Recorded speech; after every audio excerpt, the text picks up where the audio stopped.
Estar con nosotros. Bueno, volvieron los aplazos a la provincia. Estamos hablando de educación. Hace muchos años que la educación en la Argentina viene así, a pique. En un momento fue de excelencia. Ahora, ¿qué pasa con la educación? ¿Bienvenido a los aplazos o no? Mirá. A marzo. Vuelven los aplazos en las escuelas de la provincia de Buenos Aires. Marcha atrás con la forma anterior de calificar. ¿Qué es lo que falla en el sistema educativo? Vuelven los aplazos en primarias de provincia y hay otra vez polémicas. El sistema numérico, el sistema alfabético, como se llama en otras partes del mundo, es un sistema fácil donde los padres pueden entender si su hijo está teniendo problemas o si su hijo le está yendo bien en el colegio.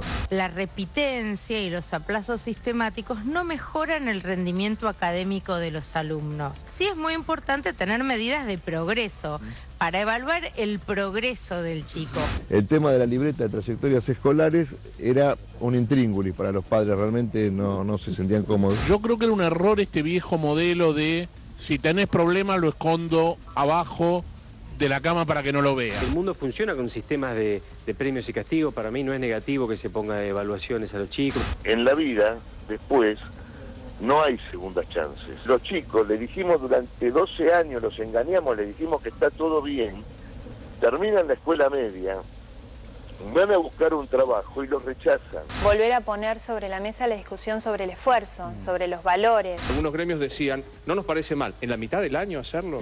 ¿Por qué no se consultó a los gremios? Lleven el debate a los docentes, no nos den la espalda porque tenemos mucho para decir. ¿Por qué se implementa en junio? Porque para el cierre del primer boletín. O sea que rige desde este año y los chicos empezaron las clases y los padres no sabían que este sistema cambiaba. Sí, pero es lo mismo. Para sacar o poner o tomar medidas así, siempre conviene hacer antes una evaluación técnica de impacto. Hicimos una consulta con aproximadamente 2.500 escuelas, el sistema fracasó. Cuando vos vas a poner notas a alumnos, tenés que evaluar alumnos. No se puede cambiar todo tan de base cada 4 años, es disparatado. Y la educación es fundamental. A veces el docente aplaza y viene el director dice, déjalo pasar, no nos queremos un problema porque después viene un supervisor y viene el mundo al revés, ¿no es cierto? La República Argentina no sabe matemática, el 66.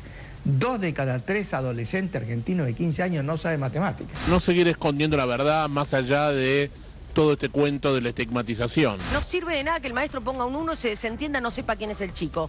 Y eso lamentablemente lo vemos mucho en muchas escuelas. ¿Y qué pasa con los abanderados? Déjemelo ver, Bonelli. Es medio contradictorio, o sea, porque si se privilegia el tema de las notas, después que el abanderado, supongo que sea un chico que tenga 5 aplazos y sea abanderado, es raro.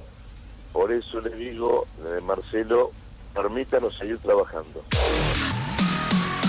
Bueno, Dani lo quiero escuchar con esto, por favor. ¿En qué situación, en qué momento de la educación estamos? Bueno, empezamos. Vamos a ser sintéticos y sin ningún adjetivo. Vamos a dar datos concretos.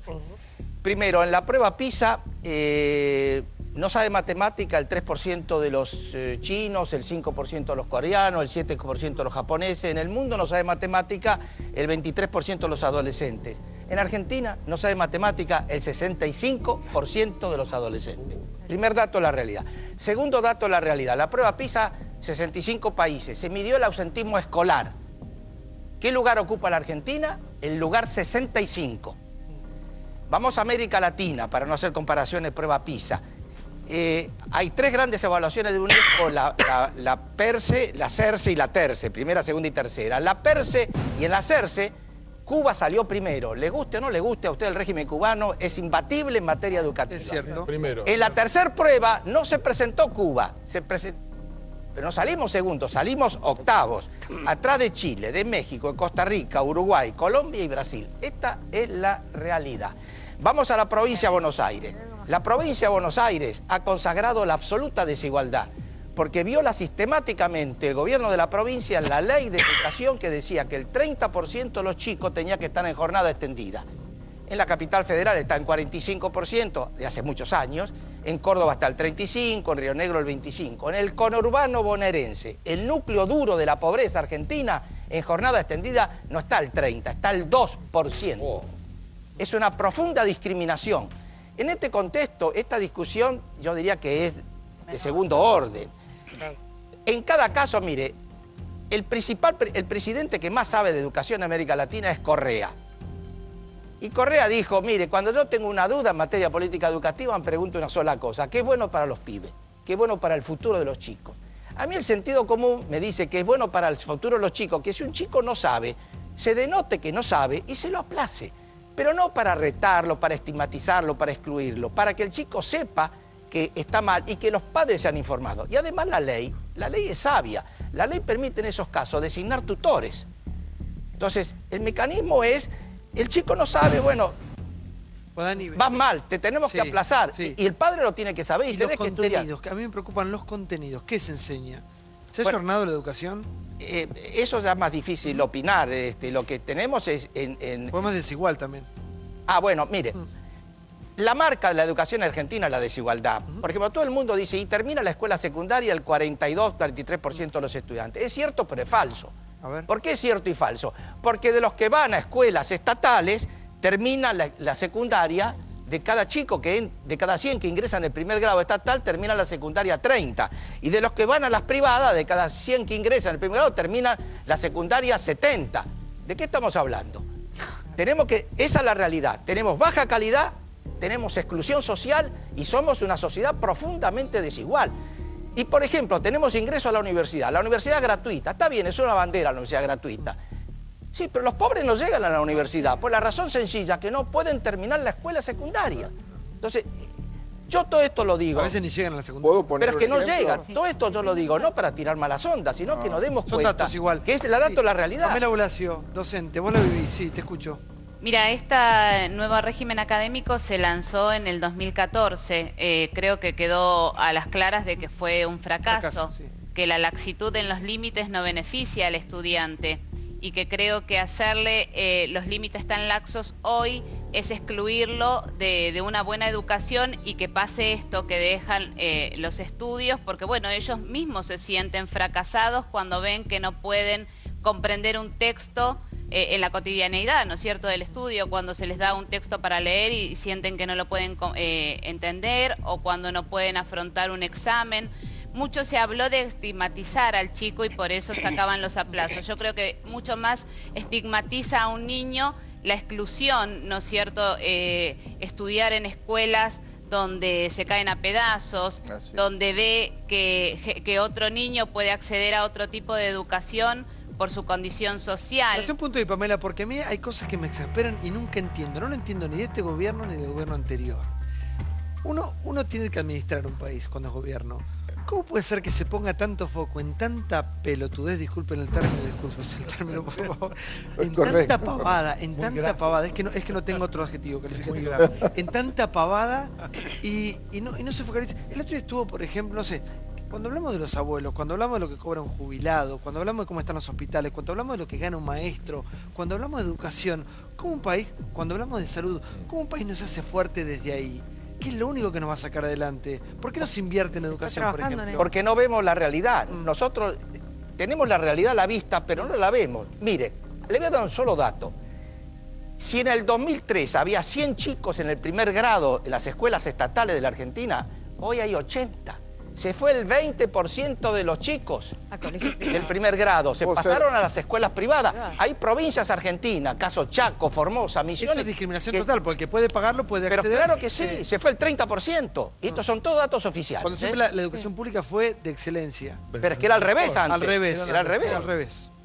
Hay un dato... Sí, un minuto, sí. Ustedes estaban trabajando, diputada. Estamos trabajando en esto. En mejorar sí, la por educación. Supuesto, se está trabajando y pero los maestros ganan el ministro Bullrich está trabajando fuertemente para cambiar todo esto. Pero hay algo que es muy importante que quiero agregar a los datos del doctor Guadagni. En la educación pública, por cada 100 alumnos que entran a la escuela primaria, gradúa solo 3 universitarios. Y la educación privada, por cada 100 alumnos que entran a la primaria, gradúa 40. Pero hay algo peor. O sea, nosotros como país invertimos mucho más que Brasil, Chile, Ecuador, Colombia, quienes gradúan muchos más alumnos en escuelas estatales que lo que gradúa Argentina. Entonces, invertimos mucho y mal. Ese comentario casualmente iba a ser, en realidad, no es que no se invierte, el problema es un problema de gestión. Gestionamos mal y no tenemos la menor idea, no medimos las cosas. Decía Tommy Bulat, ¿se acuerdan? El gran Tommy Bulat decía que no se puede gestionar lo que no se mide. Y nosotros tenemos una especie de fobia a la medición, no queremos medir, creemos que si no medimos las cosas no ocurren. Claro. Es hora de recuperar las mediciones. Exacto. Es patético que estemos discutiendo un boletín cada 3 meses cuando hoy tecnológicamente tenemos la posibilidad de saber semana a semana. Para eso tienen una notebook los chicos. Ahora, podemos saber semana a semana lo que pasa en la escuela. Uno va al colegio, lo que te da el colegio te da herramientas para la vida. Siento que esas herramientas son cada vez menos. ¿Hace autocrítica la educación con eso también? Más allá del Estado. La educación en todo el mundo está viviendo una crisis de cambio tecnológico y una gran discusión del papel del aula comparado con el papel de toda la tecnología. O sea, hay una gran tendencia a minimizar la importancia del aula y maximizar la importancia de otros instrumentos. Yo personalmente creo que los otros instrumentos van a terminar siendo complementarios, pero nunca sustituto del aula. Porque el aula tiene una gran virtud, que es la socialización. Que la tecnología... La capacitación docente, por favor. Claro, lo que dice Débora... También tenemos que capacitar a nuestros docentes. Lo que dice Débora es verdad, la capacitación docente, y creo que no se puede tampoco hacer ensayo y error con los chicos en el aula. La precursora de este sistema fue Nora de Lucía, que fue, creo, la peor ministra que tuvimos en educación, una ministra totalmente ausente, que bueno, que tiraba cosas así sin estar empapada, no sabía ni cuánto cobraba un docente, menos iba a saber de las problemáticas que había en el aula, ¿no es cierto? Se crea la unidad pedagógica, donde un chico, la UNIPE, donde un chico de primer grado no podía repetir primero y pasaba automáticamente a segundo. Llegaban a segundo, Santiago, y te lo puedo decir porque he tenido segundo grado, sin saber escribir su nombre. Cuando teóricamente los chicos de hoy tienen que estar súper más avanzados en lo que es la lectoescritura, porque tienen todas las herramientas, tienen todas las motivaciones y los estímulos. Si no los tienen en su casa, los tienen que tener en la escuela, como para afrontar estos cambios. Pero también hete aquí que los docentes no estaban preparados. Vos fíjate que después de implementar estos cambios durante muchos años, durante mucho tiempo, recién el año pasado, por año electoral, se empezó a capacitar a los docentes que iban a tener un primer grado en cómo enseñar a leer y escribir a un chico que lo recibían del jardín sin saber, obviamente, estos conocimientos. Por favor, un minuto. Bueno, el problema de educación uno lo ve, yo soy profesor universitario, ¿no? Enseño Derecho Constitucional en la UBA, y es notorio cómo va bajando el nivel de los alumnos que uno recibe en la universidad, y uno debe bajar necesariamente también la exigencia, porque no pueden, por ejemplo, conceptualizar algún tipo de concepto abstracto, no lo pueden hacer.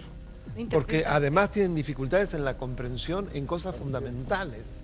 O sea, el decrecimiento que uno siente estando en la universidad de lo que ha sido la educación en el secundario es horroroso. Además, en lo que hace a lo mío, es decir, constitucional, el civismo que debería enseñarse en las escuelas secundarias, es impresionante cómo se redujo, en Provincia de Buenos Aires notable, el número de tiempo. Está dentro de una especie de materia paraguas, donde prácticamente no ven nada de civismo, de educación cívica. Yo recién dije que, para mi juicio, el presidente más esclarecido en materia educativa es Correa. Correa, ¿qué fue lo que hizo? Implantó el examen general de graduación secundaria para poder entrar a la universidad. Usted quiere ser abogado, quiere ser contador público, ingeniero, necesita 550 puntos para entrar. Usted quiere ser maestro o médico, necesita 800 puntos. Porque el médico y el maestro cuidan al hombre, los demás no cuidan al hombre, cuidan cosas. Tienen un sistema parecido. Bueno, Finlandia y Corea tienen sistemas parecidos, pero lo de Corea es espectacular, porque es latinoamericano, está cerca nuestro. Ese sistema francés famoso. Trajo los de España. Él estudió en Francia. Eso lo inventó Napoleón I. Es el baccalaureat. Claro, es el baccalaureat famoso. Sí, pero no lo hizo escalonado. Como... Sí, por favor. Una de las cosas que más se notan en la educación, no solamente en Argentina, sino en el mundo, es que no se alienta el pensamiento propio. Ninguno de nosotros sabemos cómo va a ser el mundo en el 2030. La mejor manera de fortalecer un chico no es enseñarle tal historia o cual otra historia, sino generar un chico que tenga pensamiento propio y fortalecido para poder enfrentar un mundo que nosotros ni sabemos cómo va a ser. ¿Qué es lo que se puede hacer en ese sentido en Argentina para fomentar en el chico el pensamiento propio? Ante el fracaso de la educación, ¿no? Claro, ante el fracaso de la educación y ante un mundo que no podemos saber cómo va a ser. Por favor, sí. Una cosa muy elemental. Un chico chileno que terminó 6º grado le sacó 2 años y medio de ventaja a un chico argentino. ¿Por qué? Porque Chile tiene jornada extendida, 7 horas diarias. Nosotros no tenemos jornada extendida al 10% de la población. Y hoy los chicos chilenos en todas las pruebas internacionales de lengua, ciencia y matemática nos pasan por arriba. ¿Pero por qué no la tienen? No solamente eso. La graduación secundaria en la Argentina es menor que la de Canadá y la de Noruega. Dice, bueno, ¿qué ejemplo? Bueno, le voy a decir que nuestra graduación secundaria es menor que la de Paraguay, que la de Bolivia, que la de Perú, que la de Colombia, que la de Brasil. Pero ¿por qué? Le repito la pregunta. Porque tenemos un retroceso educativo cuantitativo y cualitativo descomunal. ¿Pero por qué los gobiernos no apuntan a la educación? Porque la sociedad todavía no le reclama. Porque la sociedad no es consciente. Para mí es peor, ¿eh? No, para mí es peor. Para mí, discúlpeme, dos cositas. Para mí lo más, por ahí introduzco un tema más polémico. ¿A qué sistema político le conviene más un nivel educativo malo? A ninguno. Sí, señor, yo estoy con eso. Discúlpeme. Más fácil de dominar un pueblo. Exactamente. Al populismo, que es más fácil dominar cuando generas burro. Un pueblo que es republicano y es inteligente, es imposible que exista el populismo. Entonces, tiene mucho que ver y está muy bien planificado. Mira, los que estaban entonces páguenle de arranque mejor a los maestros. No, Santi, cuando tenemos... Y las escuelas tienen que ser lugares que uno... Cuando uno va, uno recorre los colegios. Discúlpame, porque chicos siempre... no tienen estufa, no tienen ventanas algunos. Justamente muchas veces nosotros tratamos de ayudar como podemos, con la luz, o con la estufa, o con algún banco. Yo me tomo el trabajo cada vez que voy y le digo, por favor, a cualquiera de los chicos, ya sea el tercero, cuarto, quinto de la secundaria, le doy una hoja. Le digo, por favor, léeme este texto. No he encontrado en muchos años un chico que me haya leído de corrido una sola página. De ahí a la comprensión es imposible. Ahora, ¿a quién le conviene más esto? Aparejadas una con la otra. La escuela hoy cumple un rol de contención social. La escuela es la caja de resonancia de todo lo que pasa afuera, de toda la cultura social. No puede ser que haya chicos que vayan a comer a la escuela como única comida y ese chico que tiene la panza vacía, que el otro día lo escuchaba a Zanini en Animales Sueltos, y se hacía el que se rasgaba las vestiduras como que está pasando ahora, hoy, por culpa de este gobierno, y que me disculpe ese señor, pero no caminó ni una escuela, porque hace años que vengo alimentando a los chicos en la escuela y les sirvo el plato de comida y se te caen las lágrimas cuando el pibe te dice, como esto y mañana en mi casa no, hasta mañana no vuelvo a comer. Entonces, hoy que Scioli se haga el opositor fatal, el que critica, toda esa gente tendría que desaparecer del plano político porque no tienen cara. Cuando estuvieron en su momento no hicieron nada. Tenemos un presidente que repitió un grado, que repitió la secundaria y fue presidente, que fue Néstor Kirchner. Repitió el último año de la secundaria, entonces parece que no hay problemas. Es real que las escuelas nunca dejaron de funcionar como comedores y como merenderos, pero la realidad es que hoy está creciendo y está duplicándose el volumen de chicos que van a comer en las escuelas. Y eso tiene que ver con el aumento desmedido del precio de los alimentos en la Argentina, de la canasta básica familiar, que cada vez para las familias es más difícil. Hoy una familia tipo necesita al menos 15.000 pesos 6 pesos daba Scioli por chico. Santiago, 6 pesos. 6 pesos daba Scioli por chico. Gracias, Pamela, por estar con nosotros. Vamos al anuncio.